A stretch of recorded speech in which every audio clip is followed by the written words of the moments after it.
Hey everyone, welcome back to another episode of the podcast. In this podcast episode, we are talking about the creator economy and sort of our thoughts after being a year and a half in this space. And if you're thinking about being a thumbnail designer, a video editor, a script writer, or anything like that, we have some tips for you in this episode, which you might find beneficial. So please enjoy this episode and we'll hopefully catch you all in the next one. So we've been a year and a half into our journey now as freelance consultants, channel managers, script writers, thumbnail designers, pretty much the whole shebang when it comes to working on YouTube. And there are a lot of other people out in the creator economy space that also do that. And I wanted to speak to you a little bit about what it means to be, the script writer guy or the thumbnail guy, or is it better to just be someone who's sort of a bit more holistic with everything that you do, because everything that we do is very much connected and you do tend to know a lot about all of these different domains. But from like a branding perspective and from an expertise perspective of sort of when it comes to your personal brand and how you can help people, what do you think is the best approach there? I mean, I think most people would probably say it's good from a marketing perspective to niche down and have something you're known for, because then you can stand out easier than someone who says, oh, I kind of do a bit of everything. So that when a certain team says, oh, we need a guy for the thumbnails, they might be like, yeah, the thumbnail guy. We'll pay the best thumbnail guy, whatever it is that he or she is asking for, to get the great thumbnails, as opposed to going to a generalist. But the problem is that you can get pigeonholed. And if you want to shift away from thumbnails to maybe channel management or writing a script, you don't have maybe as much credibility in that area. And people might be like, oh, wait, what? Aren't you the thumbnail guy? Why don't you stay in your lane? Yeah, I mean, for the first sort of 6 months of when I got started with just working for myself, I did lean heavily on the fact that I'd made loads of thumbnails for Ali Abdaal and a few other YouTubers. And I did start to become like the thumbnail guy, and I built out the thumbnail vault. And I used to tweet about, the best thumbnails of the week and break down thumbnails and all of that sort of thing. But the thing is like, I know so much more about YouTube than just the thumbnails. And I noticed that as a result, I got more people coming to me to sort of design their thumbnails, which I don't particularly enjoy doing when I have to feel like I have to do it to make a living, right? I know there are some thumbnail designers out there who absolutely love it and they will make, like 10 thumbnails a week. For me, like I wouldn't enjoy that. I prefer to make, 1 or 2 thumbnails a week, whether they be for my personal clients or for people who actually come to me and say, I want you to work on a thumbnail. Simply because I think if you do it too much, at least in my case, your creativity goes down. It's not as fun. I felt that I was then sacrificing other opportunities. And because I was known as the thumbnail guy, I would just end up having so many DMs asking for thumbnail work that I would be thinking, what about my consulting business where I'm helping other creators in so many other areas and channel management work? And for me, I much prefer to spend my time on those because you can get outsized results for your clients, which gives you more things to talk about with your personal branding. But also from a being able to live perspective, you can charge a lot more for the work that you do there than you can for just a one-off thumbnail. And, over the course of that year, I still would do thumbnail work. I still do to this day, but depending on like the level of clients, I would be very picky with who it was that I worked with. And, my thumbnail rates would go up from like $100 to $150. And now they're up at like $500 a thumbnail, which is just like ridiculously high, but it's because I don't want to take on much of that work. And I think that in that process, being more of like known for consulting and channel management work has done wonders for my business compared to just being known as the thumbnail guy. But I'd be curious to sort of hear your thoughts on the script writing front. Because I know, George, you went through like a similar thing of the newsletter is very much about reviewing these retentions, and sort of the script writing used to get lost a little bit. And now you've kind of like brought everything back a bit. Yeah, I think that was it. Originally, when I went freelance, I felt this like real strong sense that I needed to be something. I needed to be the X person. And it began like one newsletter did kind of better than others, got more engagement than others, where I talked about retention graphs. And so then I kind of fell into this pattern of reviewing retention graphs. And I was like, yeah, like I'll be the retention guy. That sounds like a good thing. But then I don't know, I think I was so focused on becoming that thing that I didn't think about whether I actually enjoyed it. And then you've got, consultants like Paddy Galloway, Mario Juice, who are like really data focused with some of this stuff. And I just got this feeling like I'm not doing this to a good enough depth that I feel like I can like warrant pushing this as like my thing. And so then I kind of made this shift where I was like, yeah, I still kind of want to have my thing if I can. But the thing I realized I enjoy breaking down the minutiae of, and the thing that I've spent the most time really thinking carefully about, kind of inadvertently while studying retention graphs and whatnot, is the script itself.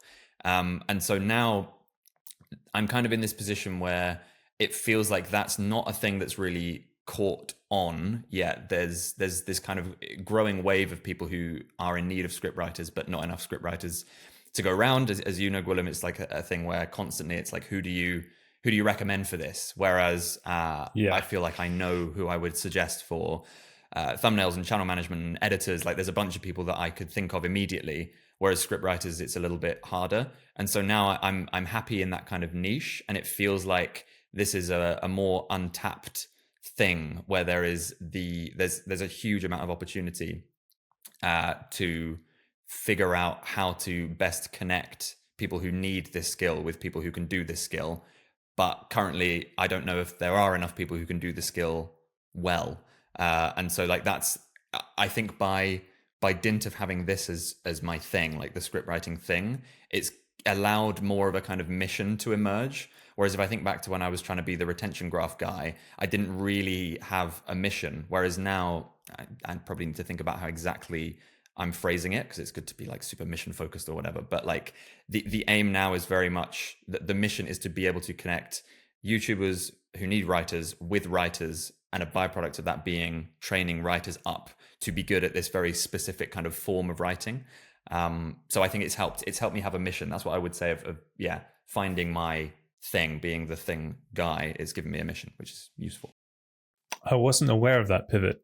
I find the thing of training writers up particularly interesting. So not like agency, but more like writing boot camp kind of thing. What's Yeah, like an academy sort of thing. That is honestly the bazillion-dollar question. And I've had now 3 different people come to me with like, here's how I think you could build out something like this, and they've all got slightly different approaches. And I'm due to have calls with some of them. It's like my next project. I haven't gotten to that yet because I'm at the final stages of getting the course released and like tested by the kind of beta testers and all of that. But yeah, I don't want to run an agency. That's what I know, because like I enjoy the writing too much. But maybe there's some way that, for example, from people who've completed the course, it's easier to like funnel some of them into a program where I can identify people who want to do this as a job, who are good at it. And maybe that's a way of like hand picking some people. But yeah, it's very much up in the air. I don't know. This doesn't have to become another George course therapy session. I don't need you guys to solve it necessarily. But yeah, that's the long-term goal now, because there is a big gap in the market for that, I think. Yeah, 100%. I'm interested to hear, Gwilym, like from your side, because we were both writers for Ali, and then when we went freelance, your approach has been somewhat different, and I think from what I know of you, I think you're working with some of the more interesting people that I've heard people like us have worked for, but you're probably more kind of behind the scenes, and I'm interested in like what your kind of thoughts are about like how you think of yourself in this like meta game of personal branding and all of that. Yeah, so I started off, I think I realized that I didn't want to just be writing scripts the whole time. So I'd been writing, and I still was writing Ali's newsletter, Sunday Snippets, every week. So I saw that very much as another thing that I can do, is write newsletters for people and do social media ghostwriting, which again I'd done for Ali. So at the time I saw myself as covering different bases and wanting that varied work.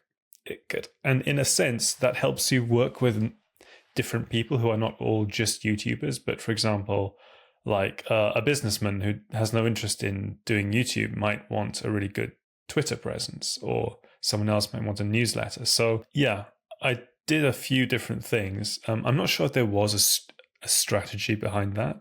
I think I've been less strategic with marketing myself and having this kind of consistent presence as a person who does this. The way I've gotten business has generally been more behind the scenes referrals. And yeah, so now I do channel management, script writing, and not so much newsletters and social media. Yeah, that answers the question, I think. Yeah, it does. And it's really interesting because I spoke to somebody on on Zoom recently who was like the editor for one of the biggest creators around, and they've now kind of gone in this different direction where they're still doing some editing as far as I know, but they're also doing some writing and they're doing a bit of like other stuff. And I think, kind of speaking to your point and to what Jamie was saying earlier, it's like you can't help but absorb information from like all parts of the teams that you work for, and like I think it probably does help to have those, like, an aptitude at least in different areas. So yeah, no, that does make sense. Yeah, I think whenever any of us have had an offer of doing something full time, which I think we probably have, I think the thing that I always come back to is even if it's a lot of money or it's a really interesting opportunity, I think what we come back to is you just don't, in some senses, you don't learn as much doing something full time and not getting to interact with or work with a bunch of creators, maybe in different formats, and then bringing that to your different projects. Yeah, I quite like the variety as well. Of like, my days just look different every single day. Like, I could be speaking to someone for a consulting call, which is my weekly or bi-weekly client, and we will catch up and look at their analytics and kind of help them with the packaging and what videos we should make. But then also there were people who just book like a one-off consulting call who I've never met before, which is always fun. Then I have all the channel management work, which is just like everything to do with YouTube. And I'm actually taking on a second channel management work now as well. And so that's going to bring even more variety to my work week. And then I do the thumbnails, and we also do the podcast. And like, you couldn't do that if you had a full-time job. You know, you'd have like this one channel, probably doing like 2 or 3 types of content on that particular channel. And it'd almost be like, I want to say rinse and repeat, because there will be some variations there with what you do, but it's very much like you're on tracks going in one direction. And I kind of like the fact that I get to jump around and try out these different niches and different things every single week. And for me, I just enjoy that. I've always found that when I've had a job where I've had to do very similar tasks over and over, I'm like a year and a half in before I start getting that itch of like, I want to move on and go and do something else. And then when you move to that new place, it's fun because you've got the variety again. And then after a year and a half, you have that itch and you want to move on. And so I think for a lot of people, like, variety is like the spice of life when it comes to like personal and your career. And for me, I just don't think I'd give that up for a full-time job. I just don't think I could do it. Something I found really useful about channel managing is that it gives you a different perspective on what it's like to, say, hire a scriptwriter. So if you're also a scriptwriter and a channel manager, suddenly you're like, oh, I see where all the pain points are. I see why it's difficult. Even though you might understand that as a scriptwriter, unless you've actually been in the situation where you're hiring someone and giving them feedback on the script, and then you have the final video, it doesn't hit quite the same way. And so that's another really useful thing. True. I wonder, so for you guys, is there, I think certainly in this business, and again, speaking to what we've already mentioned, it feels like we go through phases of like 6 months, a year, whatever it is, where we're kind of focused on a certain thing. So Jamie, it would be like the thumbnail vault was the thing you were focused on for a while, and then you have little realizations, and then you pivot slightly, and then on you go. And Gwilym, for you, like coming out as a kind of basically a script writer, a newsletter writer, and then thinking, actually, I kind of want to pivot a bit towards channel management and all the other stuff. I wonder, is there anything that you can see like in a year or 2 years, something you maybe haven't done in this industry that you can see yourself wanting to go ahead and do at some point? Oh, well, I think in terms of actual like tasks that can be done for a channel, we cover all the bases other than editing. it would be interesting to learn more about editing, because I do feel like editors are, I think editors are still underappreciated or underrated, in terms of like, if you get an editor who's spent so long editing all these different videos, storytelling, etc., and you ask them like, how do I script a good YouTube video? They will have really good answers, and I feel like that's going untapped. But sorry, that's a tangent from what you're saying, George. What can I see myself doing? Probably doing more public analysis of YouTube videos and how it all works, which plenty of people are doing already, but I think that'd be fun to branch into, just because it's useful to get your own. That, I guess that's from a personal branding perspective, right? But what would do you see yourself doing in a year and a half's time? Do you still think you'll be doing channel management, or do you think you would have done something else at that point? I think I do still see myself doing channel management, partly because that is the single best way to get a lot of reps in terms of thinking about lots of different video ideas. Do we do this thumbnail, this title? Which of these 100 video ideas do we go with?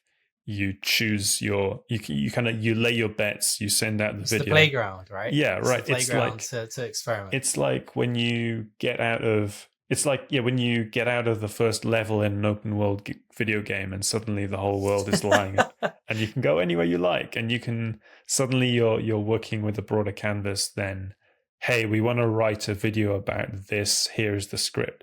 Obviously, there's loads of value to be gotten from zooming in and figuring out all the details. And one video can go in so many different ways. But yeah, I enjoy the many possibilities that you get when you're channel managing. Yeah, I found that there was a period of time of maybe a month and a half, 2 months, where this is before I was doing the channel management stuff, and I was mostly just doing consulting calls and the thumbnail work. And I just felt, if I was to do this over the next year and a half, 2 years, I'm probably going to just stop getting good. Like, my skills are going to taper off because I'm not actively doing the thing that I want to do. And that's still to this day why I do thumbnail work, even though logically it just doesn't make sense for me to spend the time doing thumbnail work. But it's just because I want to get those creative juices flowing. I still want to open up Photoshop and know how to make a really good thumbnail. And I love to see how it performs. And going into channel management was part of that.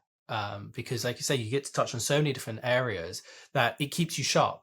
And I think that's needed, especially if you're in the consulting world, because the advice that you give today will be completely different from 6 months from now, because YouTube and the platform and everyone who uploads there is constantly changing. It's this thing that's in flux all of the time. The advice that someone would ever give, back in 2010 is completely different to 2016 to 2021, etc. And so I think it's wise, like you say, Gwilym, to continue to keep doing channel management work, over the next year and possibly forever, because I think it's such a big part of what makes people great when it comes to working on different YouTube channels. I agree. So, question for you both. If someone was coming to you and saying, I'm just starting out, I want to work in the creator economy, should I nail my colors to the mast and try to become the whatever guy or gal 100%. Or person? Yeah, I would say if you're brand new to it, I'm assuming that this person doesn't have any real skills, some basic skills. Let's say a thumbnail designer, for example. If you're coming into it, you want to work in there full time, working with different creators. I would come in as a thumbnail guy and just talk about thumbnails all day long on Twitter, on LinkedIn, make YouTube videos about it, break thumbnails down, show how you're making thumbnails, take someone's thumbnail that didn't perform well for a big YouTuber, make your own version of it. All of these kind of things to become known as that one person. And very quickly you will get leads. And from there, that's when you can start to make more thumbnails for real. I would say do it probably for free for the first 20, then start to pay to get paid for that at a lower amount and just slowly increase that over time. That to me is such a no-brainer way. Same for an editor to actually get going in the creator economy. And I've seen it happen time and time again with so many people on Twitter over the last year. I think if you come in and you're like, oh, I'm someone who writes scripts, but I also make thumbnails and I also do channel management work. And I also do this, that, and the other, and I make short form content. It's there's way too much. I don't know what you do. You're clearly spread way too thin. And it makes me wonder, is your knowledge just surface level or do you have some depth? I think that will be very hard for someone to get consistent work compared to if they became known as the so-and-so guy. and really sort of like owned that domain before eventually then broadening their horizons. I think I agree to that with that to a large point. I think in terms of the personal marketing, yes. But then I mean, if it's an editor, fine. If they're going in as an editor, they're going to edit. That's their thing.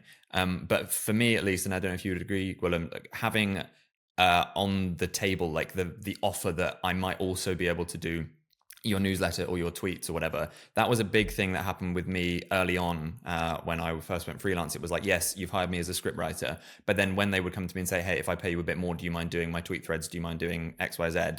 I think that was beneficial in terms of getting a holistic sense of how the businesses were run. I would argue that they are sort of slightly different skill sets, but they still come under writing. Yeah. So it's like a thumbnail designer can probably make a channel banner, but I wouldn't say they're two different things. I would say that's, you're a graphic designer who's created graphics in the YouTube realm. So I would say if you're someone who can, write a script, chances are you can probably write a newsletter. And so I do think you can be known as like the writing guy within the creator economy, maybe more so than just a script writer for YouTube. Yeah. Okay. That makes sense. Yeah. I think that it's good to choose the thing that is the most complex and has the highest perceived value, and then say you also do the other things. So I don't know if this holds for editing, but maybe say you edit long form, but you can also do short form, or you are a YouTube script writer, but you can also write tweet threads or community posts. Because I think it's as long as you're willing to put in the work and actually be good at the main thing, I think that leads to more possibilities than getting really good at shorts or tweet threads. But then when you try to break into the script writing or long form editing, people are just like, well, where's your expertise? We don't want to hire a shorts editor to do long form. And I think there might be a bit of danger with thumbnails. If you go with thumbnails first, that you lock yourself into only being able to do thumbnails. Yeah, I think this is like a general kind of thought that I have about this. I don't know how often you guys get existential about the nature of all of this, and the fact that YouTube is changing constantly, and all of the stuff we've said.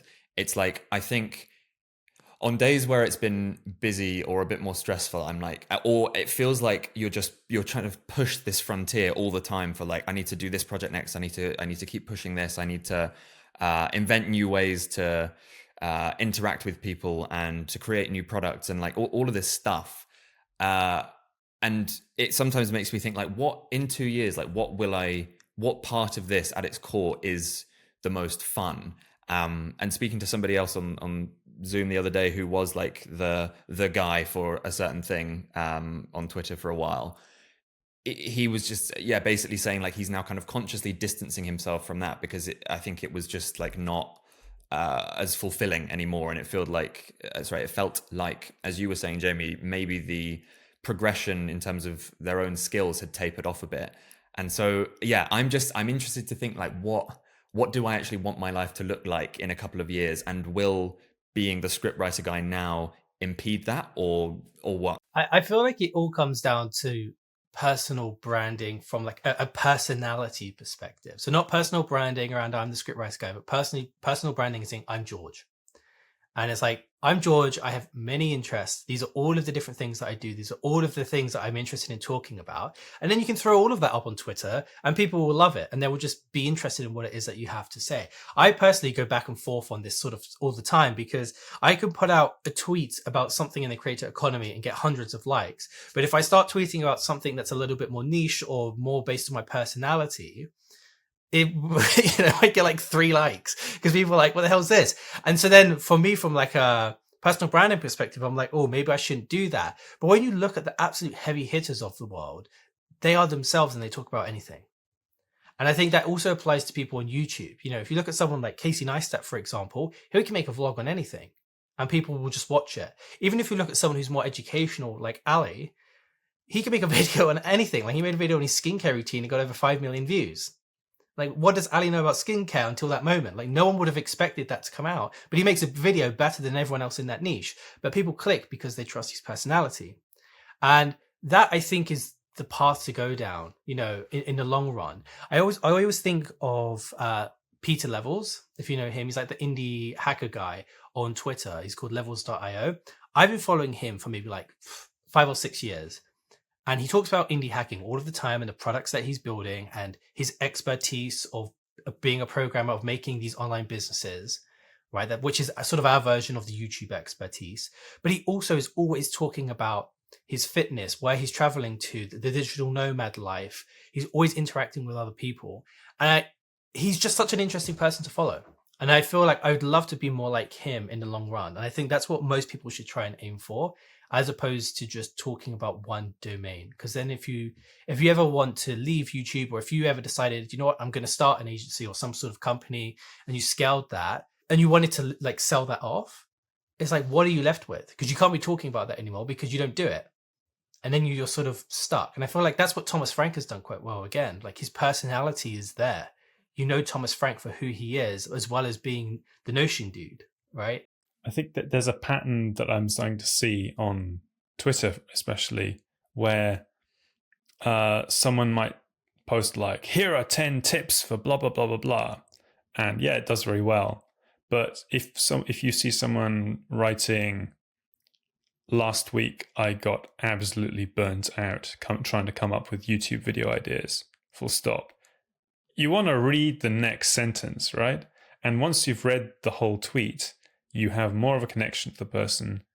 Sorry if I'm stating the obvious here, but the more tweets you do like that on a recurring basis, the more people feel like they trust and know you and are kind of more up for listening to whatever it is you've got to say. Didn't you do that last year, George, or this year actually, where you tweeted something like you had some sort of insecurity about how you were being perceived or branding or something like that, and you tweeted it, and then everyone was like, no, that was it. It was a certain guy in the YouTube consulting space who put out like this disastrous tweet. He got absolutely hated on, deleted his entire Twitter account. And then it made like everyone be like, I'm nervous to tweet anything now because I don't want to get hounded. And then you made a tweet sort of being like, I have a little bit of anxiety about this. And then everyone came in like with love and just sort of was like, no, your tweets are amazing. You can keep doing it. But like that was a very vulnerable tweet for you to put out. I personally would have been nervous to put something like that out. And I would have just been like, no, I'll just stick to, you know, the usual rather than actually being open and sort of presenting myself in this new light. But you did it. You know, how did you get to that point? What were your sort of observations with that? Because I think you've done that time and time again, where you've spoken about sort of being a bit burnt out, or, you know what, I'm just going to go and stop tweeting for a bit. You know, I'll come back later once I've, you know, focused on this particular project. Like, I think you're very, very good at sort of just being open in yourself on Twitter. Thank you. I think that was probably quite a pivotal bit because I have done it again since. And I think it's like, it was the first building block of confidence that maybe people kind of don't.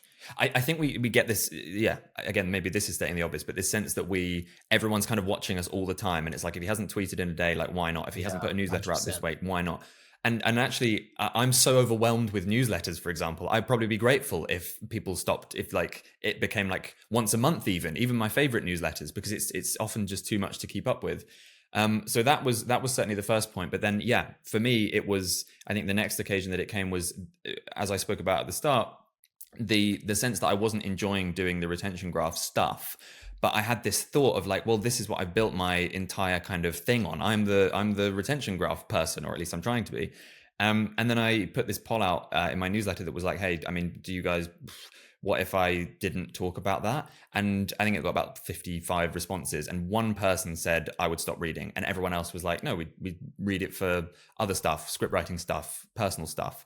And that, I don't know, every time I've done it, I've just been reassured by the response. And I think it's maybe just taking that first step and realizing that, okay, A, people don't really care.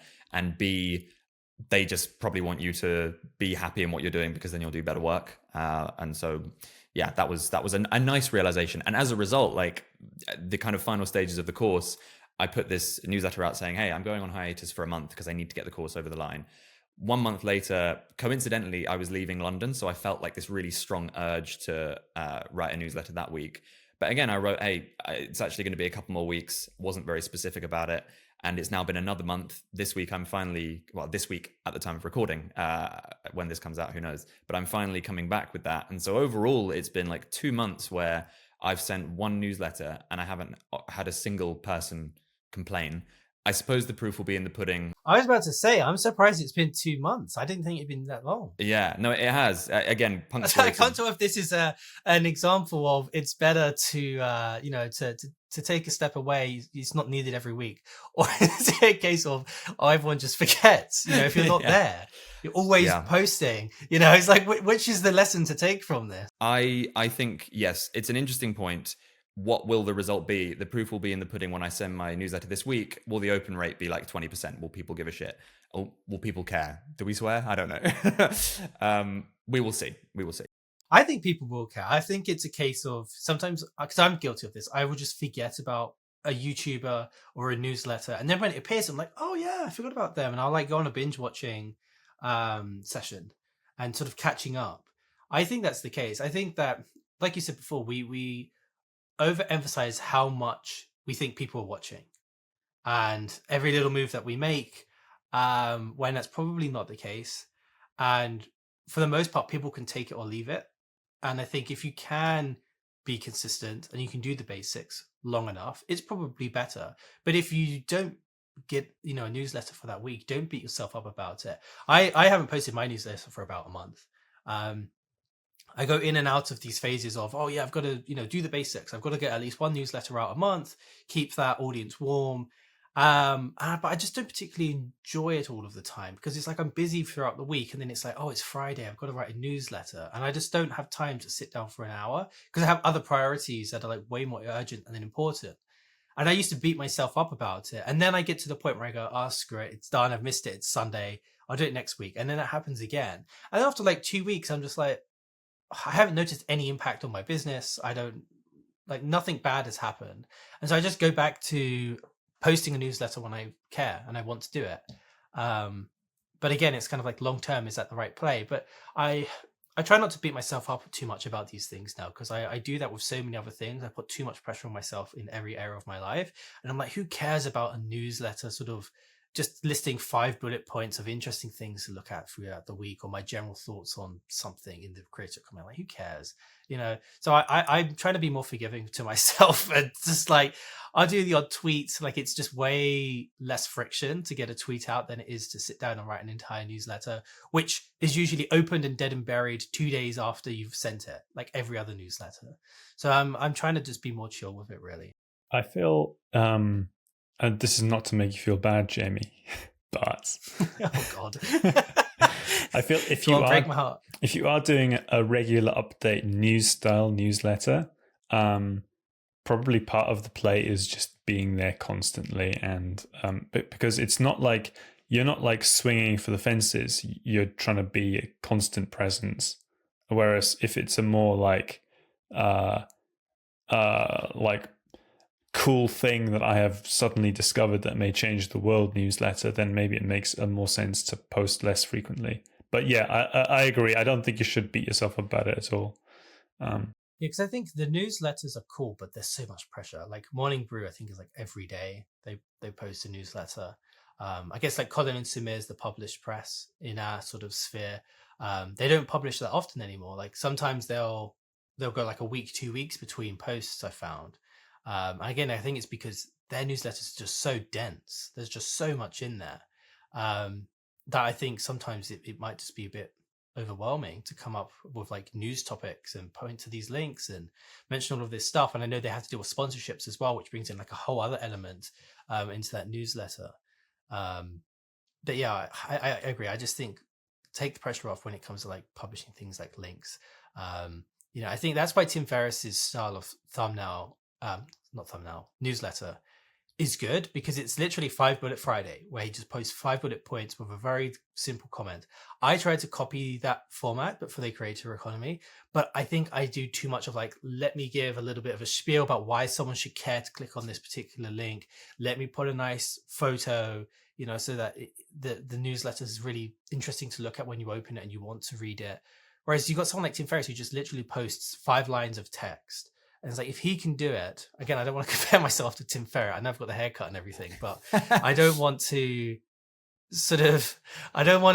get to the point where that is it. And then actually it's not a very valuable newsletter and people start unsubscribing in their hundreds. But again, I'm not overthinking this. I need to chill and not pressure myself to have like this perfect newsletter. But yeah, whatever. You're not the newsletter guy. That's why I tell myself to just take the edge off. Yeah, exactly.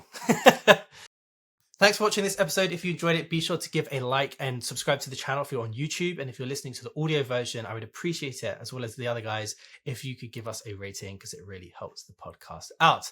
Thanks for watching or listening, and we'll catch you on the next one.